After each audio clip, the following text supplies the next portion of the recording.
Hello, this is Yorgo Alexopoulos, and I'm currently speaking to you from my home in Los Angeles, where I, like you, have been practicing social distancing for the past 5 weeks. I want to thank the Laguna Art Museum for inviting me to pick a film for this series.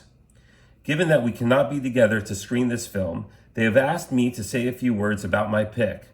That said, I've decided to speak over a muted trailer for my selection, the 1971 film titled Walkabout, which was directed and photographed by Nicholas Roeg. One of the reasons I am so drawn to this film must have to do with the fact that the director was also behind the camera as the cinematographer. This was his second feature film after spending the previous decade purely as a cinematographer. Having spent so much time behind the camera, it is not a surprise that this film, along with some of his others, such as Performance and Don't Look Now, are films that are magnificent in their artistic approach to composition, scale, and perspective.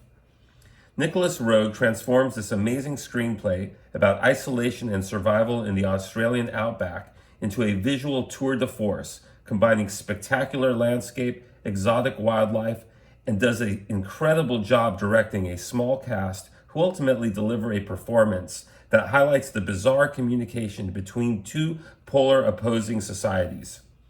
Particularly inspiring to me was his use of the camera, which at times strays from the characters and becomes a voyeur to the subtle nuance in the surrounding nature.